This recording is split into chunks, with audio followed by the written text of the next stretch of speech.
한계를 뛰어넘는 사랑이라는 말씀을 제가 말씀 나누고 또 이어서 기도하는 시간 갖도록 하겠습니다. 저희가 2004년, 지금부터 한 22년 전에 나왔던 광고가 하나 있습니다. 어떤 광고였냐면은 엄마가 잘못한 아이를 야단치고 난 뒤에 우유를 줍니다. 우유를 주고 엄마의 목소리로 영상의 광고에 멘트가 나옵니다. 혹시 뭔지 아십니까? 딱 이렇게 딱 나와야 되는데 이게 딱 안 나오네요. 네, 사랑한다, 사랑한다, 사랑한다 이렇게 하는 그 멘트가 나오는 광고가 있었습니다. 이렇게 우유 광고였어요. 우유 광고. 정말 우유 광고와 상관없는 것처럼 보이는 광고가 2004년도에 이렇게 나왔었는데, 이제 그 광고에 사랑한다를 3번을 말하는데 그것은 이제 우유 이야기는 한마디도 하지 않았습니다. 그 아이를 잘못한 것을 야단을 치고 혼내고, 그리고 나서 우유를 주면서 우유를 마시면서 사랑한다, 사랑한다, 사랑한다 하면서 그 아이가 씩 웃는 그런 이제 광고가 이제 오늘 설교를 준비해서 딱 문득 떠올랐는데, 이 광고를 검색하다가 한 기사를 발견했습니다. 2006년도에 초에 썼던 기사인데, 이제 이 광고를 가지고 이제 이 기사를 썼는데 이렇게 나와 있더라고요. 왜 이런 광고를 만들었을까 생각해 보았었다. 참 기자분들 대단한 것 같아요. 이런 광고를 왜 만들었을까 생각하는. 네, 근데 이렇게 뒤에 나옵니다. 아마도 한국에서는 사랑한다는 말을 잘 하지 않으니까 엄마의 사랑을 표현하게 하자. 그냥 하면 밋밋하니까 아이 교육을 위해 따끔하게 야단친 후에 짠한 마음과 사랑을 우유로 대신하자, 이렇게 되지 않았을까 하면서 그 뒤에 이렇게 나옵니다. 이 광고가 나간 뒤에 사랑한다는 말이 각종 방송 프로그램의 우스갯소리로 이제 표현되듯이 뭐가 패러디도 되고 다양하게 활용이 되었다라는 이 기사에 담긴 내용이 있습니다. 그러면서 사람들 마음속에 이 사랑한다는 말이 자기 잡지 않았냐, 않았나라고 하는 이제 의구심과 이렇게 궁금증을 풀면서 했는데요. 2004년에 이 광고가 나온 시점에 나왔던 드라마가 또 하나 있습니다. 엄청난 명작이었습니다. 갑자기 퀴즈 시간이 됐죠, 저희가 이렇게. 네, 무슨 드라마냐면 미안하다, 사랑 안 나오네요. 이렇게 오늘 이렇게 다들 이렇게 추운 날씨처럼 이렇게 아주 많이 구두 가신 것 같은데, 미안하다, 사랑한다 해가지고 소지섭이 나왔던 그런 드라마가 있었습니다. 이렇게 갑자기 이렇게 이런 걸 말할수록 이제 나이가 많이 들어간다는 뜻한 느낌이긴 한데, 이제 그런 드라마가 있었어요. 근데 사랑이라고 하는 것, 우리가 사랑한다라고 하는 것이 어떠한 것일까를 한번 생각해 보자는 겁니다. 이 아까도 이야기했던 것처럼 이 광고에 나오는 사랑한다, 사랑한다, 이 사랑한다가 어떻게 보면 우유 광고가 아닐 수도 있긴 하겠지만, 그 우유를 뜻하면서 아이를 사랑한다 했을 때 이 우유가 주는 그 의미가 무엇일까라고 생각할 수 있겠지만, 어떤 사람들에게는 이것이 또 하나의 사랑의 표현 방법이지 않을까라고 생각할 수도 있다는 것이죠. 저희가 부르는 찬양들 가사들 중에서도 많이 담겨있는 가사 중에 하나가 단어가 사랑이라고 하는 단어입니다. 사랑. 근데 이거 우리가 질문해 볼 수가 있는 게 무엇이냐? 그러면 그 사랑이 누구를 향하는 사랑이냐는 것이죠. 그러면 저희는 하나님이라고 하는 정답을 얘기합니다. 그러면 하나님으로부터 이제 저희는 사랑을 받았다라고 표현하는데, 그 받은 사랑을 나는 지금 어떻게 하고 받아들이고 행동하고 있냐라고 하는 다시 되물음을 할 수가 있다는 것이죠. 사랑한다고 말은 하지만 그 사랑이 진짜 무슨 사랑인지, 그리고 오늘 이 말씀에서 말씀하시는 사랑이 우리 삶에 어떻게 연결되고 어떻게 풀어지고 어떻게 적용되는지를 좀 함께 말씀을 통해 살펴보려고 합니다. 오늘 말씀은 저희가 요한복음 3장 16절부터 보았지만 3장 16절은 굉장히 익숙한 말씀 중에 하나입니다. 여기서 나오는 단어 중에 하나가 무엇이냐? 서론에서 언급했던 사랑이라고 하는 단어죠. 오늘 본문에서 3장 16절부터 21절까지의 말씀에서 사랑이라는 단어는 딱 2번 등장하는 것을 볼 수가 있죠. 16절과 19절에서 그렇게 등장하는 점. 자, 이 둘의 대조를 이루고 있음을 보면서 16절 한번 볼까요? 16절 보니까 이렇게 나와 있습니다. 하나님이 세상을 이처럼 사랑하사 독생자를 주셨으니 이는 그를 믿는 자마다 멸망하지 않고 영생을 얻게 하려 하심이라 라고 되어 있습니다. 이 사랑에 대한 서론을 제가 이야기했지만, 사랑에는 특징이 하나 있습니다. 어떠한 특징을 가지고 있냐? 굉장히 광범위하다라고 하는 특징을 가지고 있습니다. 하나님께서는 우리를 사랑하시는 그 사랑은 특정 그룹이나 신실한 자에게만 국한되는 것이 아니라 어떤 것입니까? 온 세상을 향한 사랑을 보여주고 있는 것이죠. 그래서 하나님이 세상을 이처럼 사랑하사라고 표현합니다. 여기서 이처럼이라고 하는 이 단어를 좀 집중하면, 이처럼이라고 하는 단어의 헬러 원어를 보면 후토스라고 하는 단어를 사용합니다. 후토스. 이 후토스라는 단어 원어를 그대로 풀면 이런 식으로라고 풀 수 있습니다. 이런 식으로. 그것을 다시 풀어서 설명을 하면 3장 16절을 만들면 이런 식으로 하나님이 세상을 사랑하셔서라고 할 수 있죠. 이런 식으로 하나님이 세상을 사랑하셔서. 그러면 여기서 말하는 이런 식으로가 과연 무엇일까요? 그것이 바로 하나님의 방식입니다. 하나님의 방법. 하나님의 방식대로, 하나님이 원하시는 대로 이 세상을 사랑하셨다라는 거예요. 그것이 무엇입니까? 창세기 1장에서부터 나오는 말씀으로 세상을 창조하셨고, 그들을 사랑하는 것을 전부를 다 주셨고, 그 사랑으로 말미암아 모든 온 세상을 사랑한다는 것을 보여주셨죠. 그리고 그 단 하나뿐인 아들 예수 그리스도를 이 땅에 보내셨다는 사실을 볼 수가 있습니다. 하나님의 방식은 무엇이냐? 그러면 그 방식 중에 하나는 우리가 자격이 없거나 우리가 어떻게 보면 짐승보다 못한 삶을 살았을지라도 변함없이 주어지는 것이 바로 사랑이라는 것이죠. 사랑. 그러기 위해서는 하나님의 사랑을 어떻게 될까요? 제대로 이해해야 되는데, 이해하지 못하면 우리의 믿음도 흔들릴 수밖에 없습니다. 하나님께서 말씀하신 대로 사랑이 무엇인지, 그 사랑으로 말미암아 우리가 살아왔는데 그 사랑을 왜곡하고 있으면 믿음도 오해하게 됩니다. 믿음도 왜곡될 수밖에 없으니 우리는 물어야 하는 질문이 생기죠. 어떤 질문이냐? 이 사랑은 우리가 자격이 없거나 짐승보다 못한 삶을 살았을지라도 변함없이 과연 주실까라고 하는 질문을 할 수가 있다는 것이죠. 그러면 이 답을 찾기 위해서는 어떻게 보면 다시 두렵고 떨리는 마음으로 이 말씀 앞에, 이 위대한 말씀 앞에 저희가 다시 서야 된다는 것을 볼 수 있습니다. 그럼 오늘 말씀을 통해서 한계를 뛰어넘는 이 사랑을 가지고 지금 세 가지의 교훈을 보려고 하는데요.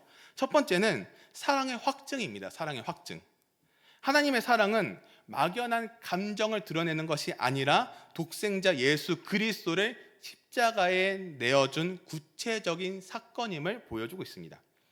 이 십자가에 내어준 구체적인 사건을 바로 대속의 사건이라고 저희가 풀어서 신학적인 용어를 사용할 수가 있죠. 우리의 죄, 질병, 저주를 예수님이 대신 짊어주신 희생적 사랑이다라는 겁니다. 희생적인 사랑. 어떻게 보면 가장 낮은 곳인 수치의 자리에서 가장 높은 사랑인 영광의 자리를 보여준 사건이 바로 십자가 사건이기 때문입니다. 우리의 욕됨과 영광이 공존하는 그 지점, 우리의 죄와 사망, 이 죄와 사망으로 말미암아 형벌을 온전히 이루어지면서 동시에 예수님께서 하나님의 아들로 인정을 받은 그 지점이 바로 십자가라는 것입니다. 한계를 뛰어넘는다는 것은 어떤 것일까요? 누군가가 할 수 없는 특별한 무언가를 보여줄 때 쓰기도 합니다. 저희가 가끔 드라마나 영화를 보면은 이런 장면들이, 이런 연인들이 이런 대화를 나누는 게 있습니다. 사귄 지 얼마 안 되고 꽁냥하는 그 상황 속에서 서로 대화를 해요. 너나 얼마큼 사랑해? 그러면 나 하늘만큼 땅만큼, 너 날 위해서 뭐 해줄 수 있어? 그러면은 저 하늘에 있는 별을 따다 줄 수 있어? 그런 대화를 서로 이렇게 해요. 오그라드는 대화를 해요. 그러면은 그렇게 대화를 해가지고 여자분이 남자에게 말했다, 남자친구에게 말했다, 그럼 남자가 갑자기 사라져요. 드라마에서 사라지고 어디로 갔다 갑자기 뭔가 어디를 갔다 와요. 그럼 진짜 별을 따라 갔다 왔을까요? 정말 하늘에 가가지고 사다리를 타고 이렇게 가지 않았고 갑자기 어디서 뭘 갖고 와요. 그 갖고 왔는데 뭐냐? 야광별을 갖고 와요. 야광별을 갖고 와서 이렇게 어디 붙여더니 야광이 딱 켜진 걸 보면이 너를 위해 내가 따다 왔어. 이러면 갑자기 서로 와 이러면서 좋아하는 그런 장면들이 있어요. 굉장히 오그라드네요. 이렇게 오늘 제가 적어갖고는 이걸 쓰면서도 굉장히 오그라들었습니다. 그런 드라마는 더 이상 만들어지지 않아야 돼요. 네. 근데 이런 야광별을 보면서 사람들이 그 연인들은 굉장히 좋아요. 너를 위해서 갖고 왔으면 너무 좋아. 이러면서 서로 꽁냥꽁냥해요. 그러면 그게 진짜 별이냐는 거예요. 아닌데 우리는 그 별을 가져왔다, 어디서 문방구에서 사왔다, 어디서 사왔다라는 그 의미 하나를 가지고 너무 행복해한다는 거죠. 그것은 무엇을 말할까? 사랑하는 사람에게 세상에서 가장 어렵고 소중한 것을 선물하고 싶어하는 그 마음이 담겨 있다는 겁니다. 불가능에 가까운 것을 이루어줄 만큼 깊은 사랑과 헌신을 보여주는 것처럼 하나님께서는 단 하나뿐인 아들 예수 그리스도를 이 땅에 보내심으로 십자가에 못 박혀 죽으셨고 그 십자가의 죽음은 하나님의 사랑을 가장 분명하게 잘 보여주는 사건이라는 것입니다. 그것이 바로 한계를 뛰어넘는 사랑의 첫 번째죠. 나의 전부를 주었다, 나의 전부를 드렸다라는 것은요, 하나도 남김이 없다라는 뜻을 보여주고 있습니다. 무언가를 남기고 드리는 게 사랑이 아니죠. 나의 생명까지 바치리라고 하는 이 고백은 저희가 늘 하는 고백처럼 보입니다. 예수님, 제가 주님만 따르기 위해서 제가 나의 생명까지 바치겠습니다 하지만 결과적으로 나의 생명까지 바치지 않아요. 왜요? 이것이 진짜 어떻게 바쳐야 되는지 잘 모르기 때문이죠.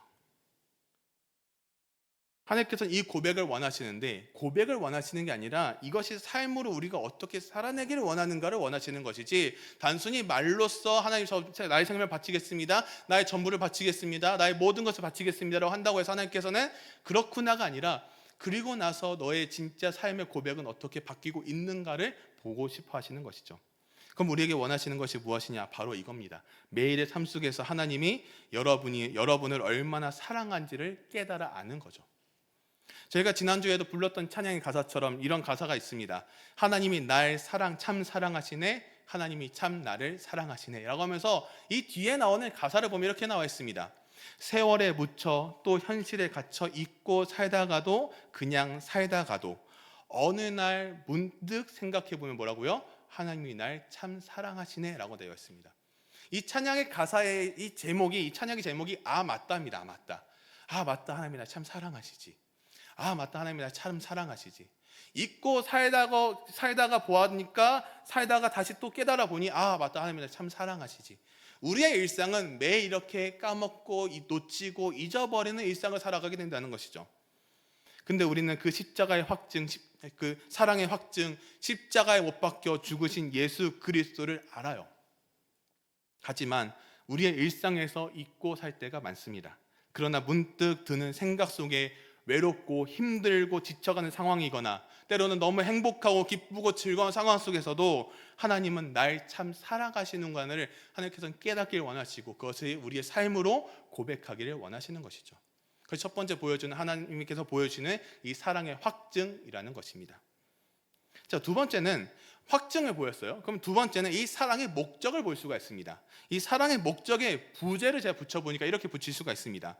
심판이 아닌 구원이라고 할 수 있습니다. 심판이 아닌 구원. 17절 말씀 보니까 이렇게 나와 있습니다.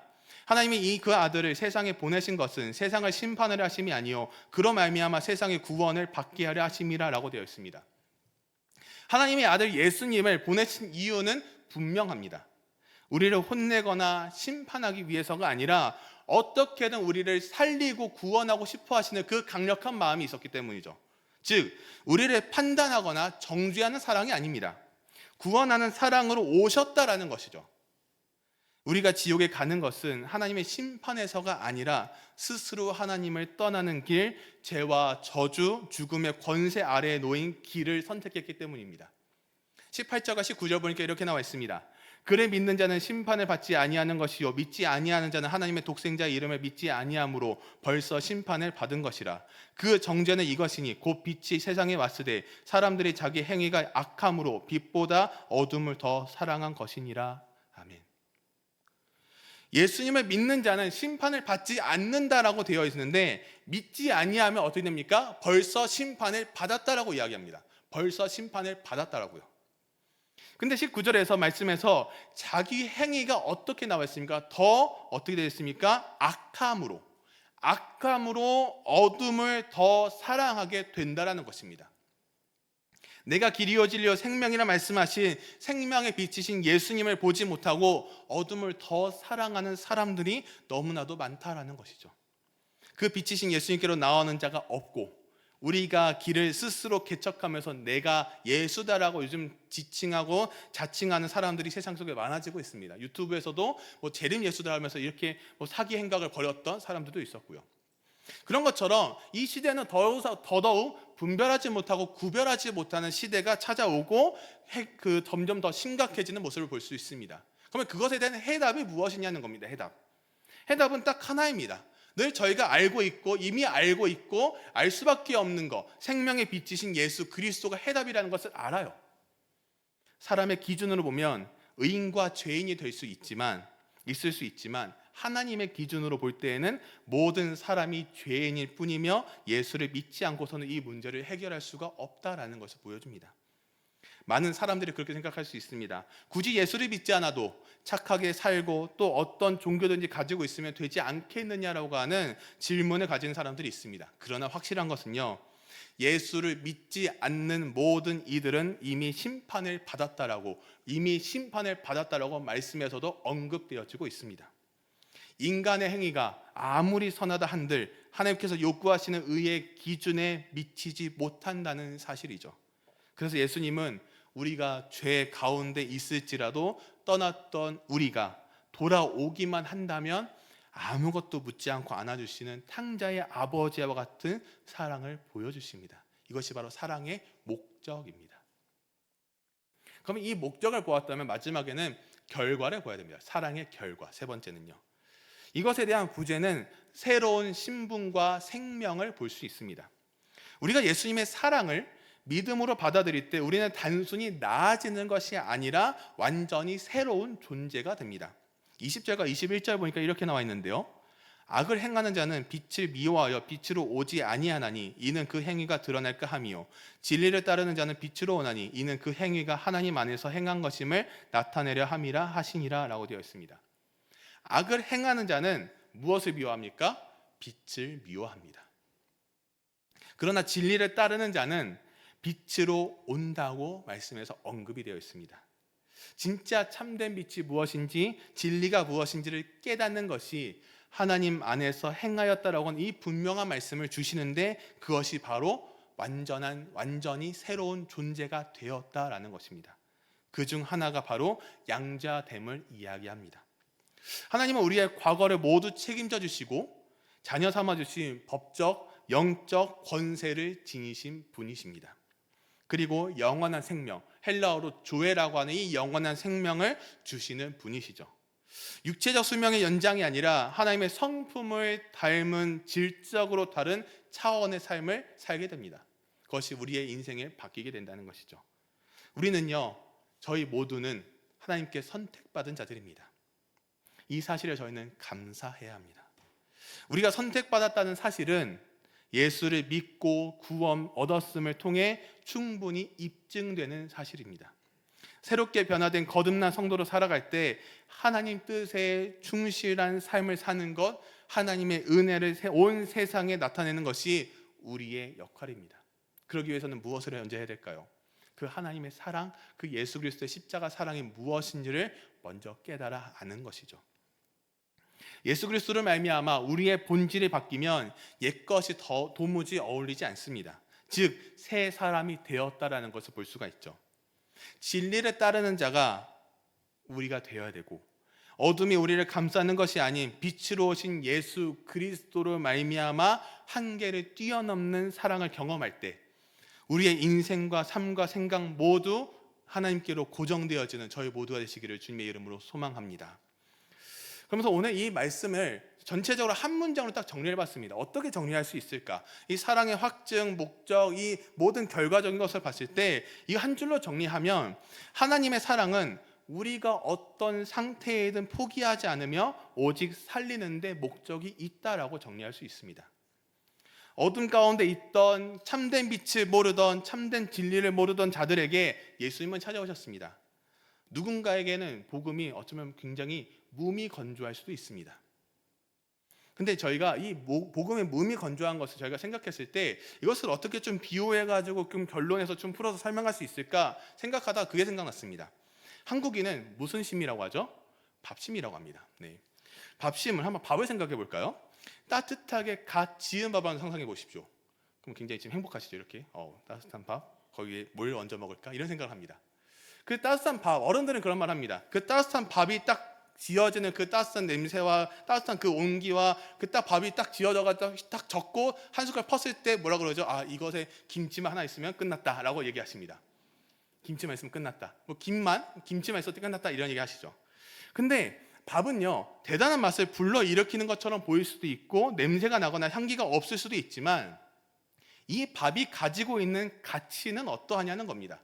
이 밥이 가지고 있는 가치는 모든 음식을 조화롭게 만드는 힘이 되는 것처럼 복음의 능력은 성령에서 우리 가운데 주시는 분명한 메시지, 인자의 들림으로 말미암아 우리 가운데 이 땅의 생명이 아닌 영원한 생명을 주시되 하나님의 사랑에 그것을 주셔서 따라하는 분명한 메시지라는 사실을 주시죠. 그 메시지를 곱씹고 곱씹을수록 단맛, 그 다음에 에너지가 넘치고 우리의 삶에 새롭게 해서 온전케 되며 오늘을 살아가는, 매일 살아가는 우리의 모든 일상을 살아갈 수 있는 새 힘을, 큰 힘을 주신다라고 하는 메시지가 오늘 말씀의 결론이라는 것입니다. 한계를 뛰어넘는 사랑은 어느 누구도 대신할 수가 없습니다. 생명의 빛이신 그 단 하나뿐인 아들 예수 그리스도를 이 땅에 보내신 예수 그리스도의 사랑뿐밖에는 한계를 뛰어넘는 사랑이 없다라는 것이죠. 우리를 위해 십자가 못 박혀 죽으시기까지 그 사랑의 확증, 목적, 결과로 말미암아 영원한 생명을 얻어 이 땅에 소망을 두고 살아가는 인생이 아닌 참된 복음을, 참된 기쁨을, 제가 지난 주일에 들었던 설교의 말씀처럼 모든 영광을 하나님께 올려드리는 것처럼 하나님의 사랑을 내가 먼저 경험한, 내가 먼저 받았던 그 하나님의 사랑을 널리 전할 수 있는 그 복음의 통로, 그 복음의 통로가 저희가 되시기를 주님의 이름으로 소망합니다.